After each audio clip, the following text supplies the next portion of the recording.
Hey guys, and welcome back to the second episode of this series. I feel like the camera's way too close to my hands, but we're going to deal with it because I'm too lazy to fix it.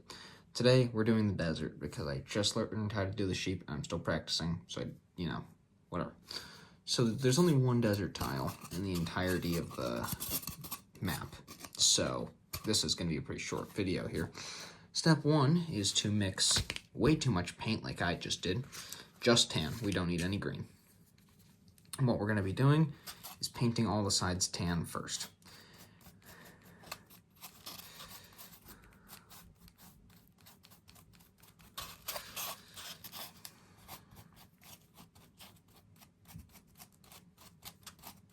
Make sure to get all the little cracks and dots.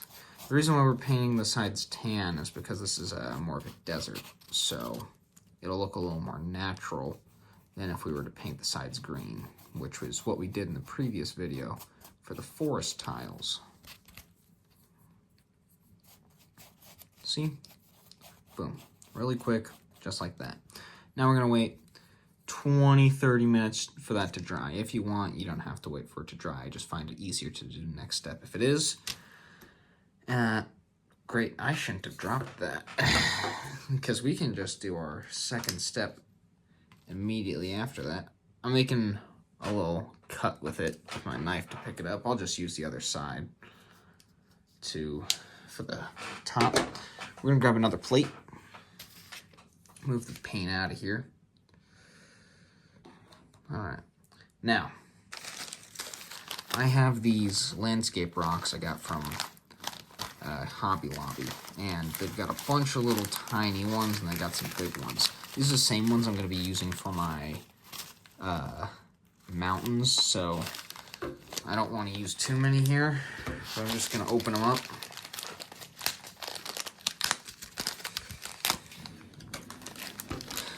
Hum-diddly-dee-dee-dum. Hum-diddly-dee-dee-dum. Oh, I got paint on me. Alright, and I'm going to try to filter out the big ones. I don't want the big ones, we just want the small ones. Well, we want a couple big ones, so we'll take a few big ones out.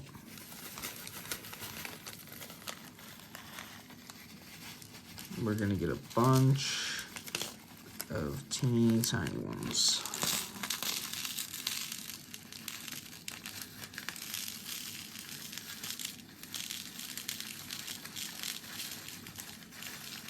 That's good. All right. Now, I also have some of this basilast. I'm not going to use it because it's a little too red, but, you know, if you wanted to go in there, mix it up, you can make it look nice and different. Nicked the camera stand. All right. Now we're going to go through and sort them out, just making sure that the big ones are in a separate pile. I probably don't even need this many big ones.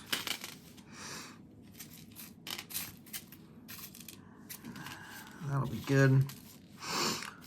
Now, I do not actually have any sand, which sucks. I should have bought some sand, but, you know, can't really get out of the house right now. So instead, we're going to be using this. If you have sand, use that instead. It'll look 1,000 times better. But one other thing that we're going to do is we're going to take our yellow long grass, open that up.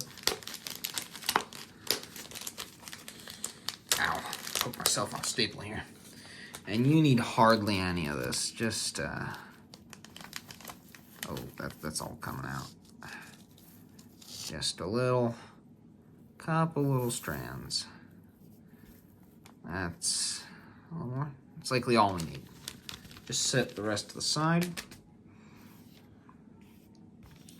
Now, this is everything we need for our thing. Now, if you wanted to make a little oasis or something, you can use the flock from the previous video. All right. And now we have all that sorted out, we're gonna wait for our hexagon to dry, just so we can grip onto it. So yeah, jump cut time.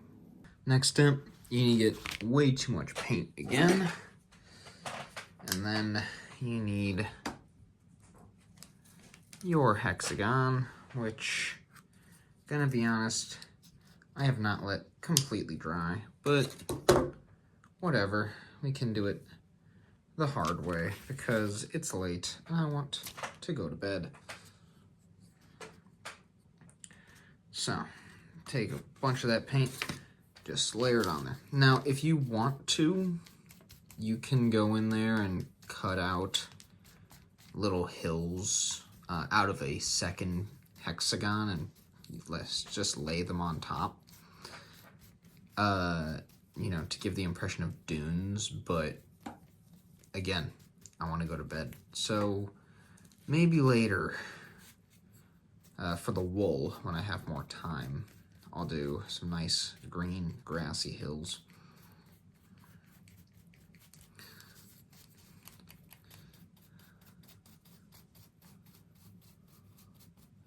So we're going to paint the whole top.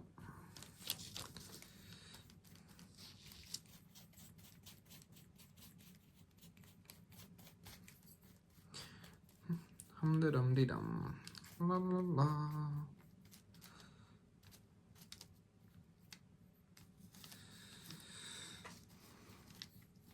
You want to make sure you go over all the little holes and with a very wet brush, so all of that will turn out to, you know, be not white. All right. There we are. Now, we're going to take our big rocks first. Actually, no, my bad. Little rocks first. And just sprinkle them on there. If you have sand, I would do that after the little rocks. And then to big rocks in a minute.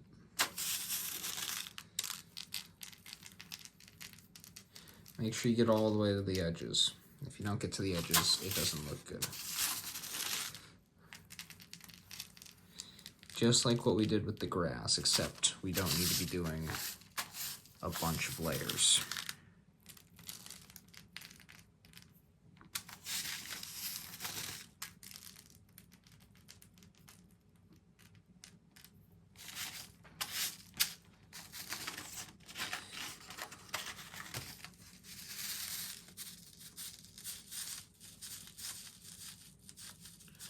Nicked the camera there again, apologies.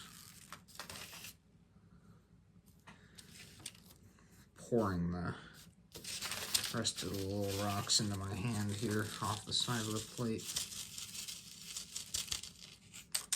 All right.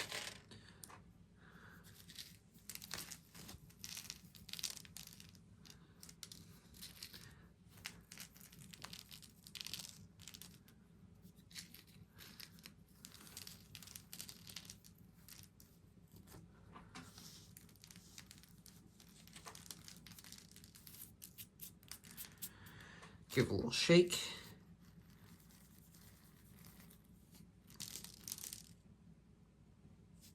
Spread it on out to the edges.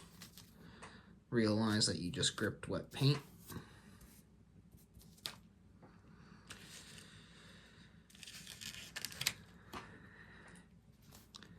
But yes, if you have, I put way too many rocks on here, so you know. If you have sand, don't put this many rocks on here. I don't have sand, so it's just gonna look like this. I'll probably go back and make a new one. Make a whole new video on it. Yeah, but spread them out. Basically want the rocks to stick to the hexagon once the paint dries. Now, this step I should probably do after the paint dries as well, but again, I am tired. So what you're gonna want to do is grab your glue. I still have not gotten a new thing of glue. So it's not looking good. Alright.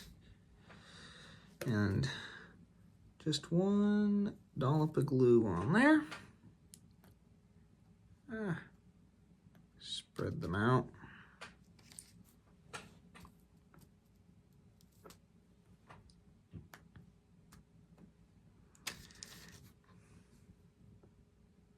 Bet you this would look a lot better with sand dunes.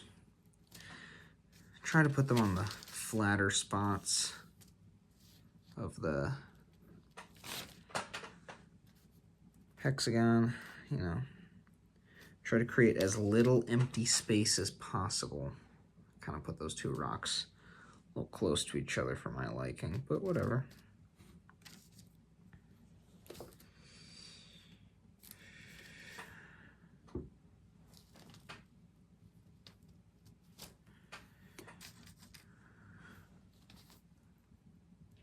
It's got a little bit more of a flat back there. 1 second.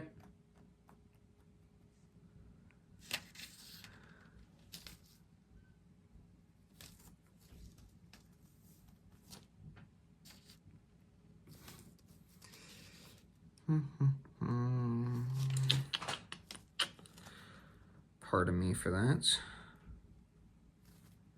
It is late, as I said. Alright, that looks good. It's a little uneven, but, you know, what are you going to do? Alright. And now we have some of this. A little straw. I bet you can't even see it. Yeah. But it's some of our little yellow grass, and what we're going to do is take a little bit of it. Just kind of ball it up.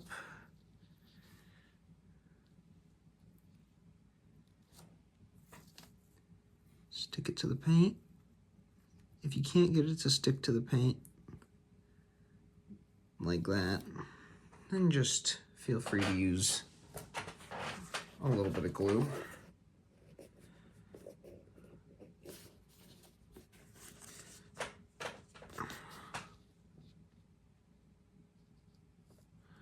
This glue will dry clear, so, you know, I'll be fine.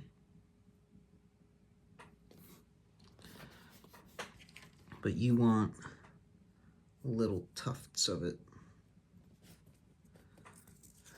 Kind of ball it up again. Gonna put a little here. Basically, this gives the illusion of dead plants, which is kind of what we want for being in the middle of a desert, you know?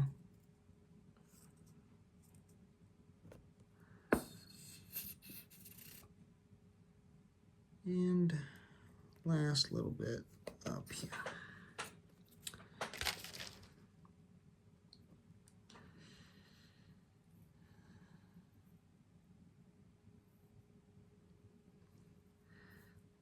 Could use a little bit more, actually, so I'll just take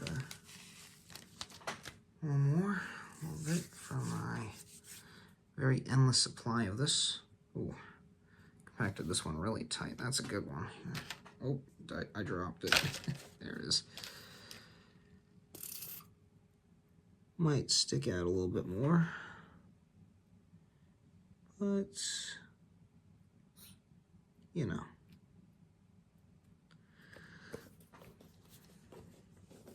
And there you go. That is your desert tile.